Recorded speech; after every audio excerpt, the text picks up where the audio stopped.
Oui, je sais ce que vous allez dire, c'est vrai qu'elles sont belles. Et en même temps, les figurines pop aujourd'hui, ça fait partie de ma longue liste de passions. Bonjour à toutes et à tous, j'espère que vous allez bien, vous l'avez compris. Aujourd'hui, pour la deuxième vidéo de la rentrée, on enchaîne directement avec des vidéos figurines pop. Aujourd'hui, je vais vous en présenter 8. Il y en a 3 de l'univers Marvel, 3 de l'univers DC Comics et 2 de l'univers Star Wars. Et sans perdre plus de temps, générique.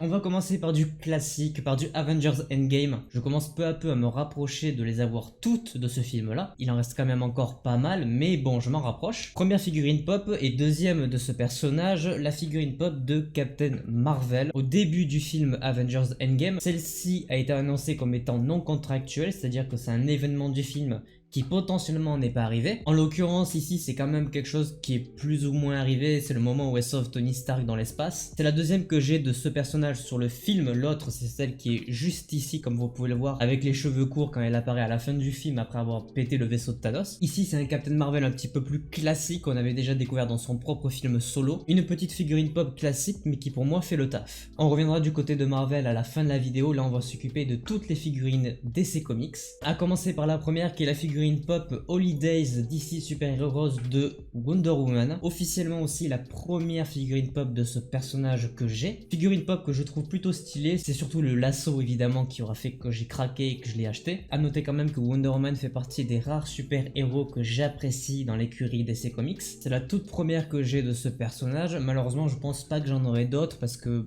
je les trouve pas dingues. Mais en tout cas celle-ci est plutôt stylée. Là on passe à deux figurines pop que j'aime vraiment beaucoup. Enfin, il y a des figurines pop sur ce personnage vraiment stylé. Je parle évidemment du personnage de Harley Quinn, du film The Suicide Squad de James Gunn que je n'ai pas encore vu à l'heure actuelle, puisqu'il faut savoir que je tourne cette vidéo à l'avance. On est le 24 juillet au moment où je tourne, oui c'est ça. J'espère qu'au moment où cette vidéo sort, je l'aurai vu et que j'aurai vraiment kiffé. Dans tous les cas, Harley Quinn, vous le savez, un personnage que j'aime de tout mon cœur. Je ne pouvais pas ne pas acheter ces figurines pop à elle. Et il faut savoir qu'en plus de ça, elle en a eu deux, ce qui fait que j'ai celle-ci et une autre. La deuxième, c'est celle-ci. Les deux, pour moi, sont ultra stylés. C'est un personnage que j'aime tellement et j'étais dégoûté de voir qu'il n'y avait pas tant de figurines pop stylées sur Harley Quinn. Celle-ci, pour le coup, moi, je les trouve vraiment badass. A priori, peut-être qu'il y en aura une troisième avec le film en fonction des différents costumes. Parce que là, évidemment, ce sont des figurines pop qui correspondent à des costumes qu'on a vus dans les trailers. Évidemment, du coup, ça n'exclut pas, comme dans différents programmes Marvel qu'on a pu avoir, qu'à la fin du film on ait d'autres figurines pop qui sortent dévoilant de nouveaux costumes. Mais dans tous les cas je suis trop content de les avoir, ils étaient en édition limitée.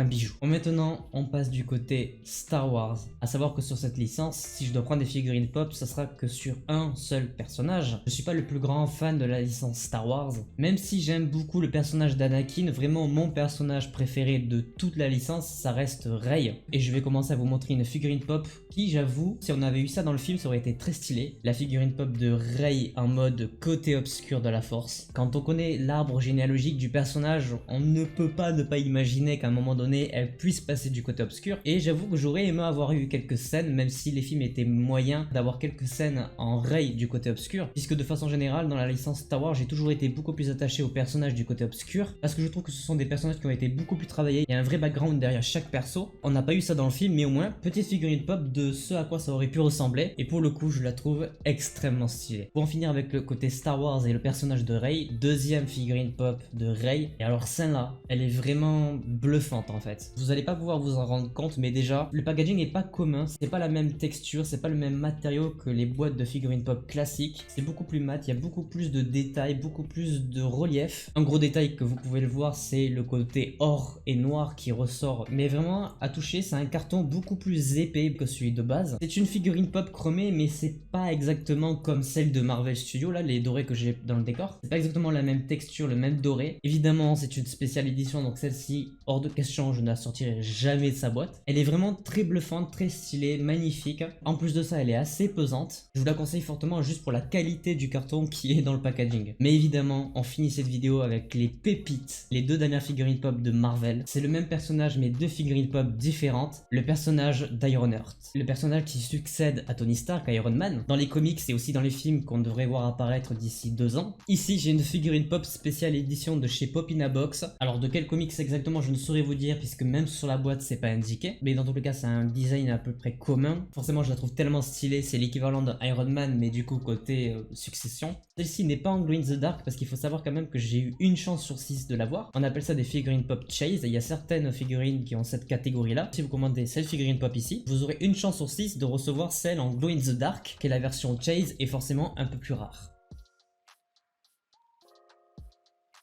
Et justement, en parlant de rareté, en parlant de chase et en parlant de glow in the dark, la deuxième que j'ai reçue sur ce personnage d'Ironheart, c'est la version Venom Z. Faut savoir que le Venom Z, c'est une vraie catégorie de figurines pop Marvel, où on voit tous les personnages de Marvel sous l'emprise de Venom. Ça donne des figurines pop vraiment stylées. Ici, de base, j'avais commandé la figurine pop classique, mais comme vous pouvez le voir, j'ai la pastille chase et glow in the dark. Elle brille dans la nuit grâce à ses yeux bleus. Et alors là, comment vous dire que je suis tombé amoureux de cette figurine pop. Elle est trop stylée, c'est magnifique. En plus, elle est très récente, en édition limitée. Celle-là, vraiment, elle menace très clairement de rentrer dans mon top 5 de toutes les figurines. Je sais que j'en ai beaucoup et que ça va être difficile d'établir un classement, mais elle peut vraiment se retrouver au minimum dans le top 5. Et voilà, j'ai fini de vous présenter ces 8 figurines pop. On commence très bien la reprise de la saison. J'espère que cette vidéo vous a plu. Si c'est le cas, n'hésitez pas à laisser un petit pouce bleu, à vous abonner, à activer la cloche pour ne pas manquer les prochaines vidéos. Et moi, je vous dis à très vite pour de nouveaux concepts, de nouvelles vidéos. Portez-vous bien, c'était votre Captain.